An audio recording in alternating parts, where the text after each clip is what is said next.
Check.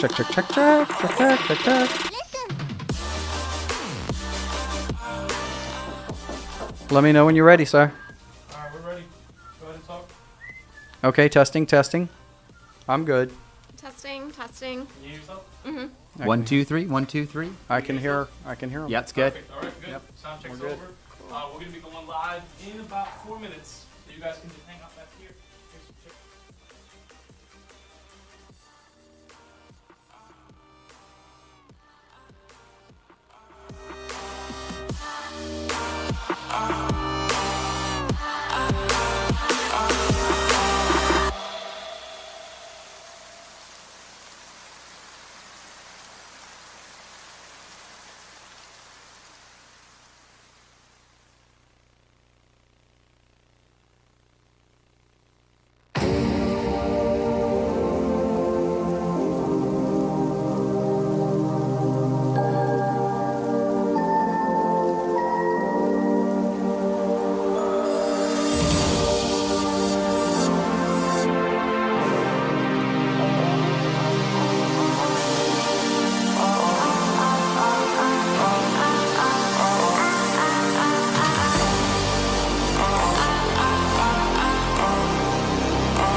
Wednesday, 3 o'clock. We come to you each week to help connect the dots in real estate. Today is no different.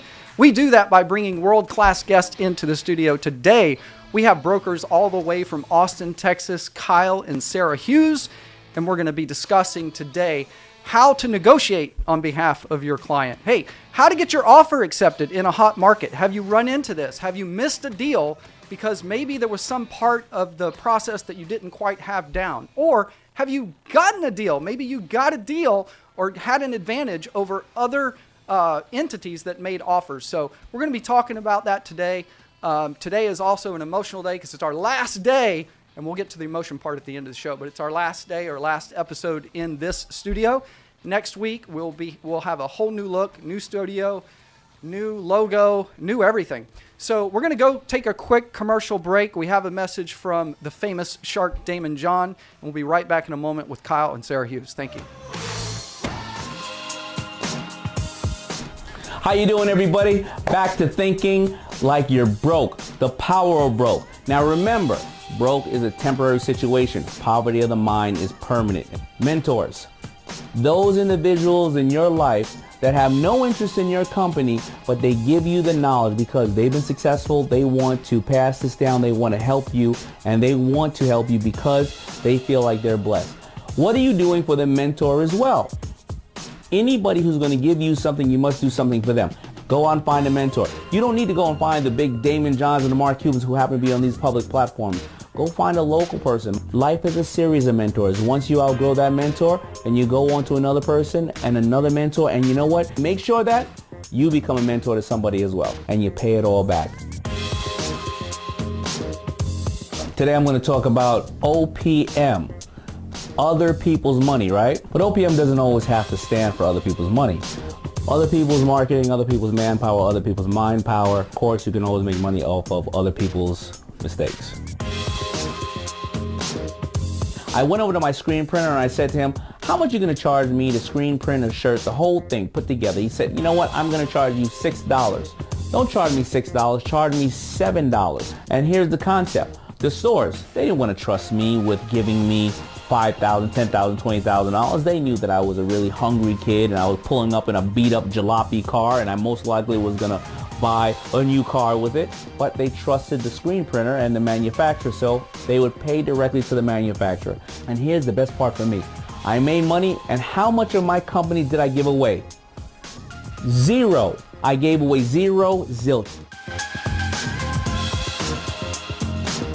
You see it all the time. If you go to New York on 47th Street, you walk up and down and you see a million jewelry stores, and you think that they're not working each other, they're all competitors? No, they're not. Some are selling lower end goods, some are selling higher end goods, some are doing back office stuff, some are doing things for women, some are doing things for men, and they are symbiotic. They're having a strategic relationship off of each other, and that is the way the industries work. Go out there and find somebody who kind of appeals to your customer but doesn't take your exact customer. And you get to share each other's experience and each other's customers, and you get to grow collectively. Go out there and create strategic relationships.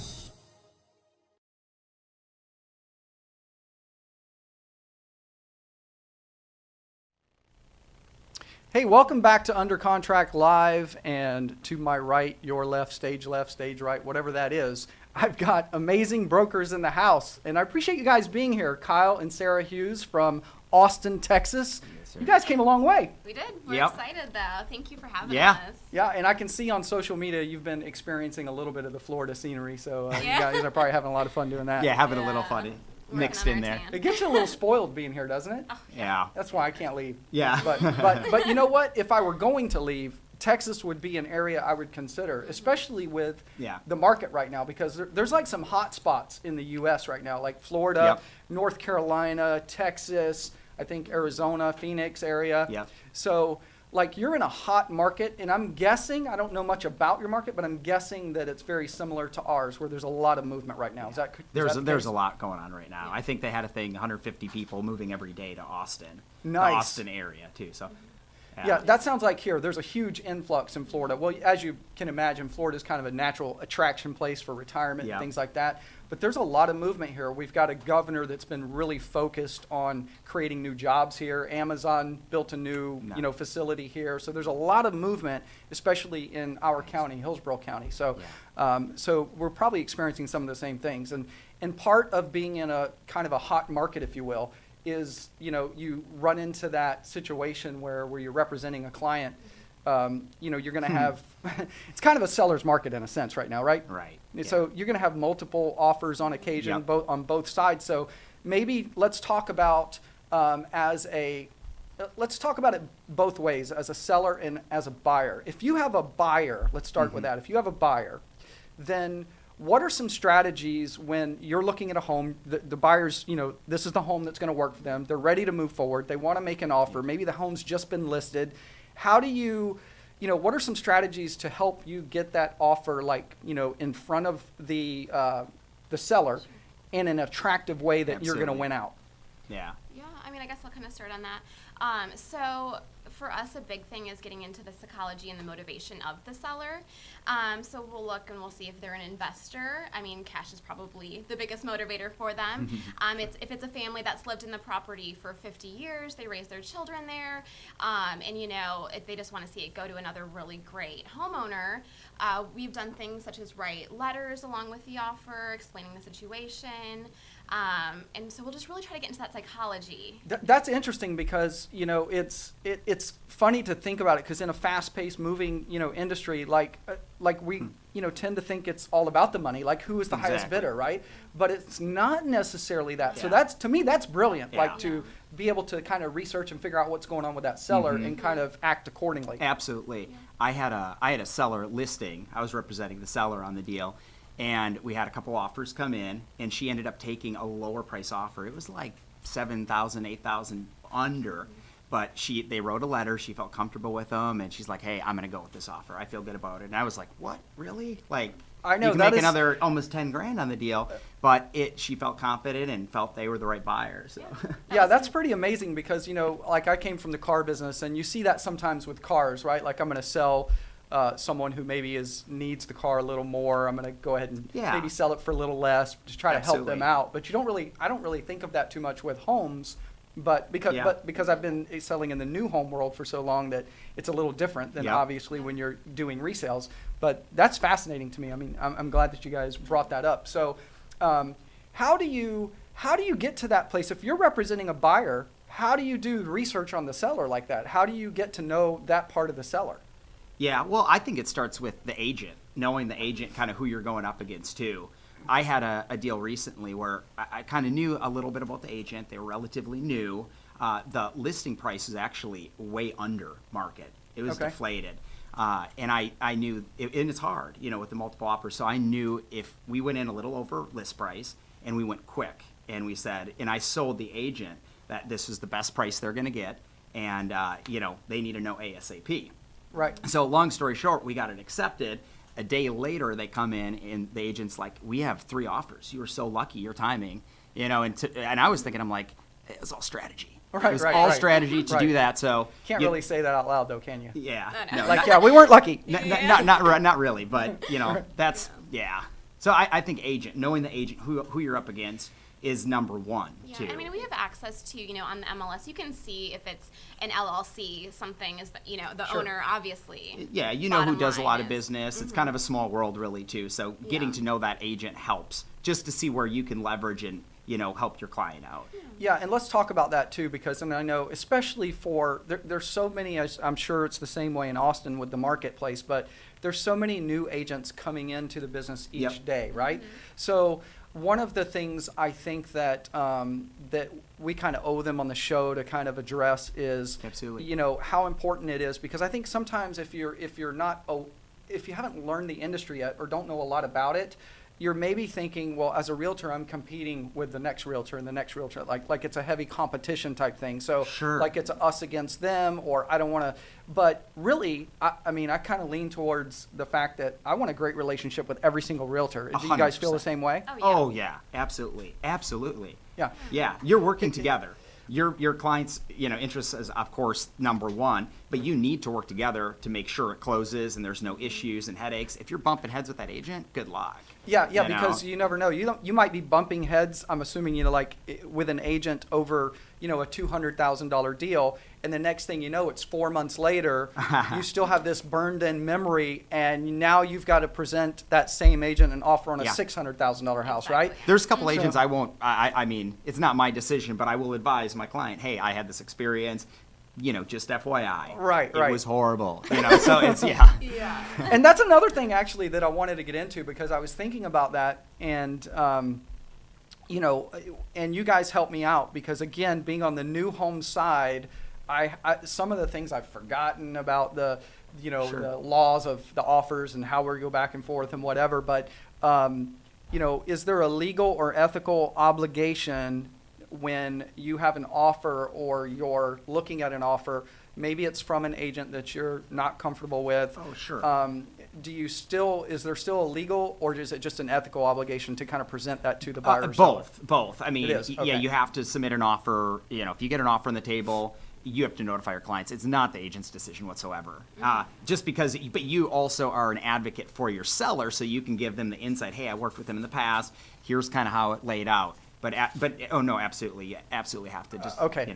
I just wanted to clarify. It's been 18 months since I went to the Yeah. school. I And- wish and we could, but no. Yeah, and I absolutely couldn't no. remember. Do I have a legal obligation to do that? I can't Yep, remember. exactly. I have to go back and look that Yep. one up, right? Yeah. So, that's funny. But so here's the thing. It's like another thing that that I kind of thought of that I think that we need to kind of address, if you will, is and let me think about it, because I'm it's for whatever reason that one is slipping my mind, but I had something in mind. So let's just talk again about kind of the multiple offer situation. Sure. Oh, I know what it was now too, and it was right along those same lines. But let's talk about the power of the pre-approval and the power Sure. of the position of the buyer, even if it's not a pre-approval situation, but whatever that situation is, Yeah. in selling that to the person who you're going to be presenting Absolutely. an offer. And this is how a big strength, and we hope to convey that and share it with our listeners today too. How we win deals, how we get it accepted. Sarah, you can kind of talk on it if you want to too. And Yeah, so as far as the pre-approval, one thing that we have some really great local lenders that we work with. So we encourage our buyers to work with them if they're able to. And a benefit of that is we're in constant communication with them. They're just down the street. If we need to, get into the office, reach out to them, we're always, know what's going on.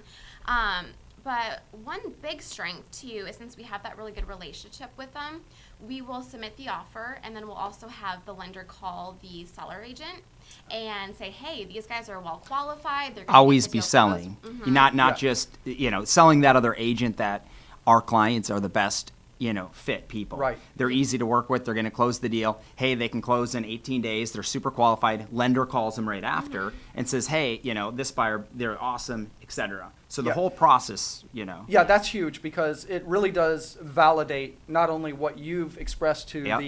the other agent, but they're hearing it directly from the source that's going to provide Yeah. the loan, right? Or the- Absolutely. the funding. not just So- us. It's from them too. Right, that's Absolutely. huge. That's a great tip. I mean, to have them follow up that call. Yeah, if there's 3 offers, if I'm a seller, why would I pick, offer 1 versus 2 and 3? If offer 1's the lender's gonna call me, the agent's convinced this is the best person. They're Right. not gonna hack at you during the inspection period. They're great, they're great buyers. They're gonna close the deal. And then these 2 are just non-existent. They just email an offer over. Yeah, that's And huge. hey, this one has a letter too. You know what I'm saying? This Yeah. one has a nice Yeah. letter too. So. Absolutely. And let's talk also real quickly about setting up your customer to be prepared to make an offer, because I think that oftentimes, when you have that interview before you begin to show your clients homes and you talk about getting a pre-approval so that they know what their buying power is and things like that, are you setting them up for, hey, we'll take all the time we need to find the right home, but let's be ready, like when we walk into that home and Yeah. it's yours, like that we can act right then. Exactly. Yeah. Yeah, I mean, it's such a competitive market right now.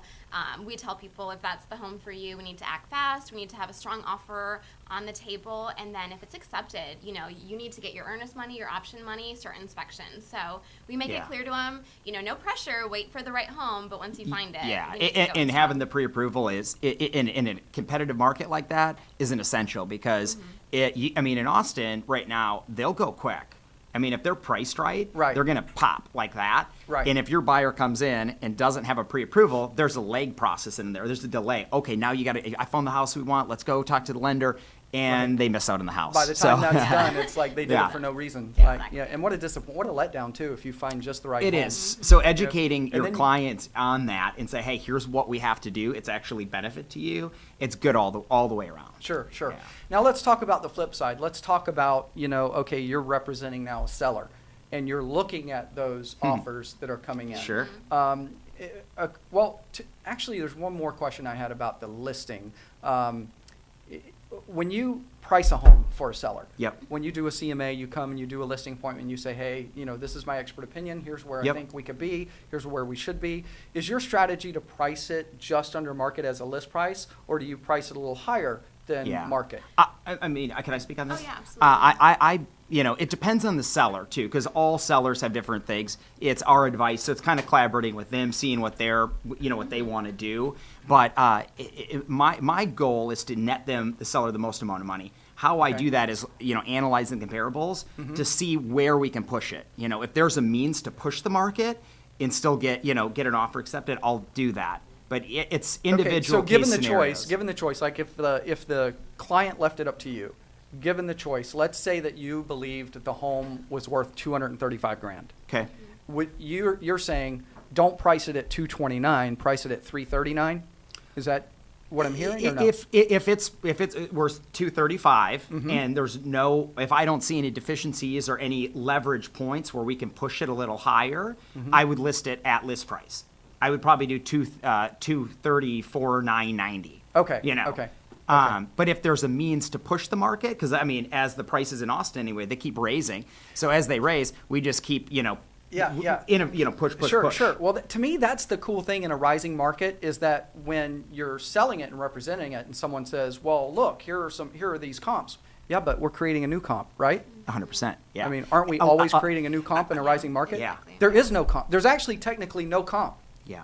because had that that. was yesterday's deal. You have to analyze everything too. What's going on in the market? Yeah, actives pending, sold. And look at everything. And hey, is there a way that we can push it up here? Right. And And let me ask you this, because this is just my own opinion, and I haven't experienced this side of it yet, and I eventually probably one day I might, but my wife will be experiencing this as of next Sure, week. She'll yeah. be licensed. So Awesome. so it'll be like then we'll be in competition though. See, you guys work as Yeah. a team. We're gonna be like, don't buy from that lady. yeah. Oh wait, no, that comes to me. Yeah, go ahead and buy. from Yeah. her. So That's awesome. but the thing is like, when you, oh gosh, what was I going to say again? Now, Was it with the sellers? It must be my age. I think it is.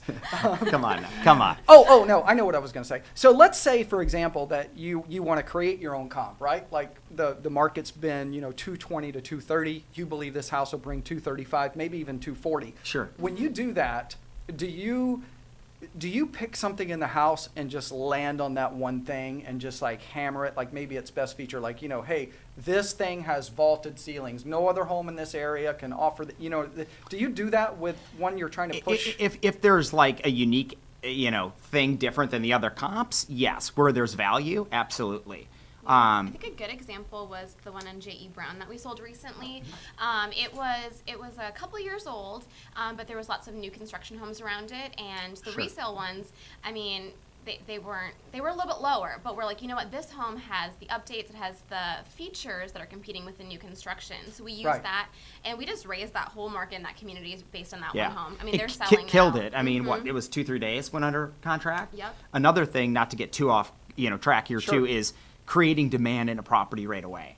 And it Let's needs to talk be about marketable. If somebody wants to list super high, I never like that strategy because days on market, you'll kind of hurt yourself because it won't sell. And then all the buyers, they're looking at a 30-day on market property, and at least in Austin, and say, Sure, what's sure. wrong with this house? Right. Yeah, we So- hear that all the time in real Yeah, estate. absolutely. So talk about maybe just for a minute, and believe it or not, doesn't it just fly Flies, by? yeah. Because we only have a couple This has minutes. been great, though. Thank you, and you guys are bringing some huge tips and points and things that really need to be discussed that I think realtors love hearing and talking about and trying to For figure sure. out.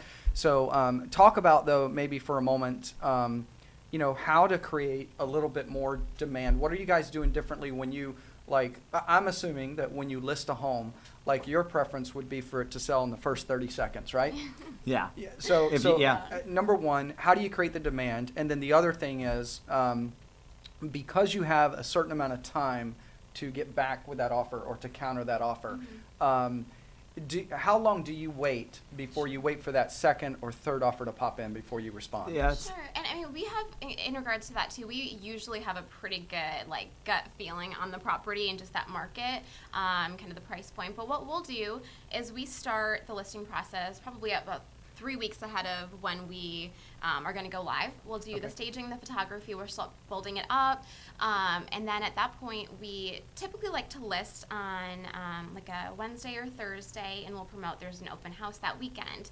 And so we'll do mega open houses just to get a ton of people into the property in a short time period. Demand. Which really, it's creates that there's even more. Right, You know, right. if you're in people want what other people want, right? Exactly. Yes. So it's all demand. If you Yeah. have, 6 people in this crowded open house, people are going all around. People are like, oh crap, we gotta go quick. We Right, gotta right. act quick. Absolutely. Yeah, and so Absolutely. it has that urgency factor, and because we've built it up so long, that typically we'll have multiples that weekend, and we can kind of just, say, hey, we're going to take a couple days to review and get back to you on, like, Nice. Yeah. Monday. Nice. So, mm-hmm. And then that gives you also the chance to do the reverse process that we talked about earlier, where you can then, analyze each offer. Absolutely. And how Yeah. strong it is. Yeah. With Yeah. financing or lenders. cash. You're on the whatever other case side may of the be. deal Yeah, looking at them exactly. like there. Another thing too, on the buyer side and or seller side is writing a clean offer, having the education to understand like what is a clean offer, Sure. and selling that offer through that too. Because if I'm a seller, again, why am I going to pick this offer versus these two? If this one's, really clean, the terms are great, still protect your buyer, Yeah. and you have to weigh it out. Yeah, and but it might be $3,000 less, but it's a $3,000 less that's almost like a slam dunk, right? Sure. And that's why you Sure. go that route. Oh yeah. Yeah. You can look at an offer sometimes and get like, you just know that's going to be a problem. Right, You know what I right, mean? right, So right. so having that as Right. a listing agent representing makes me a lot more comfortable presenting that to my client. Yes, So. yes. So we're a minute or two away. You said something that I picked up on just a moment ago, and that was when you were preparing the house, you talked about staging and photography. Let's talk about that for just 1 second. The staging part, I'm assuming, is that typically when an empty home? No. And you come in and stage, or do you take a home and kind of rearrange it a little bit? We'll do both. Okay. Mostly, though, we don't deal with vacant properties. They're usually occupied, Okay. so we'll hire someone to come in and just do their thing. So you're an advocate of staging, even though it's an expense. Absolutely. I mean, we pay for that expense. Right. Let's say that 230,000 property we were talking about, the comps are uglier, but I mean, same finished out, but they just didn't look Right. as good. You might be able to add another $5,000 on for investing in a photographer. So helping the sellers push that up that's Okay. It's a time for Goal. you to comment, Teresa De Silva, because I know you're watching. She's a local stager here that's amazing. So, Oh, cool. She'll be glad. Yeah, nice. I kind of teed her up for that. So nice. personally. That's great. That's great. But anyway, so hey, you know what? It's been a great conversation, and as we talked briefly before the show, kind of looking forward to the possibility of us coming to Austin and maybe Be doing awesome, a live man. show with Would you love guys that. there. Would love So, that. Yeah. So we're kind of at a place where every week we do a Realtor of the Week, right?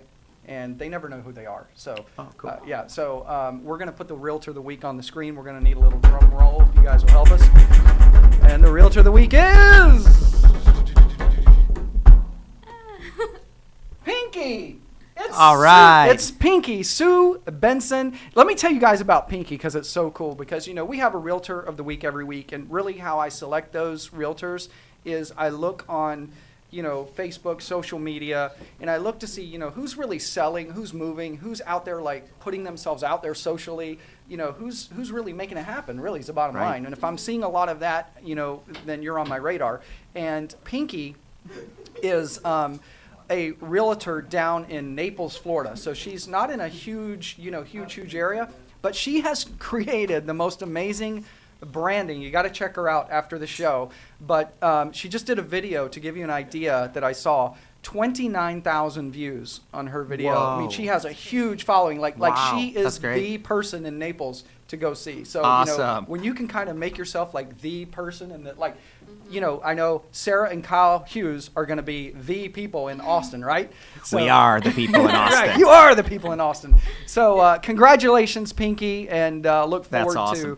to. I'd love to get Pinky on the show, actually. So Pinky, you're on the radar. Expect a call from Under Contract Live, and congratulations for being Realtor of the Week. And So before we sign off, though, we have something kind of, we're good, 5 minutes? So what about, is Dave's coming in? Okay. So we're going to grab Dave here also to kind of close out the show as well. But want to talk about some upcoming things. You know, we heard when we opened the show, we saw the video promo by Damon John, the Shark, and that basically is promoting the Florida Realtor Expo. And I know you guys are in Texas, but and you know what? The show has a good following in Texas, by the way. Lots of people chiming in from Texas on the Under Contract Live. But they're going to do the Florida Realtor Expo, which is kind of the largest Florida event for realtors. There'll be thousands and thousands. Damon John is a opening keynote speaker, which is going to be really cool. But we're going to be in booth 229, so I just want to kind of get that out there. I'm going to mention that every week as we lead up. That's going to be August 16th and 17th. And the cool thing that we're going to do there, which by the way, we can do something like this when we get to Austin as well, but we're going to have a booth and we're going to have the stage set up. We're going to allow realtors to, hop up and get a selfie as the co-host of Under Contract. But more importantly, we're going to do 15-second free commercials. We're going to have pre-written scripts, or they can use their own, but we'll have something set up where they just stand there in front of the green screen. They get a 15-second commercial. We'll edit it, put the background. We'll send it to them, and they can use it for free on their website, their marketing. I mean, it's going to be so cool. That's awesome. Really cool. So we got to go now too. We're going now too. What's that? I said we're coming too. Oh, yeah, great. Yeah, you guys should. Yeah. You guys should. Yeah. So you guys stay right where you're at because I'm going to bring in David Villa into the set. Come on over here, Dave, on this side, and I'm going to kind of stand up and we'll share the mic. In fact, I can scoot this chair out of the way a little bit, and I'll come right here. What's happening? So for those of you watching, Under Contract Live, some of you have caught on that I'm in the same studio that we do our Auto Dealer Live show from on Thursdays because I was from the automobile business. And Mr. David Villa, the CEO and really the host of Auto Dealer Live, host of Game Changer, a great personal friend. We've worked on many projects together over recent years, and made a lot of money together. And you were so gracious in allowing me to begin this show because you knew that it was my desire to create the show, and you allowed me to use the studio here, and not only the studio but your producers. So you allowed me to do this for the last 6 months while I was preparing to open up my own studio at home, and we'll be there live next week. But I just want to say thank you. You can choke up me. I'm just kidding. But I just want to say thank you, brother. My pleasure. All right. My pleasure, bro. My pleasure. Yeah. Awesome show, man. I know you guys. So Killing it. thank you. So I'm going to ask you to do me a favor. Stay here. Okay. If you'll hold those, please. All right. If you'll take some of those. Okay. Take some of those. Okay. Pass them down. Cut you Take down. some of those. Take some of those. And we're going to end the show. We always do that by #boom and throw the papers at the All people. right. So, hey, thanks for tuning in to Under Contract Live. We'll see you next week in our brand new studio. #boom.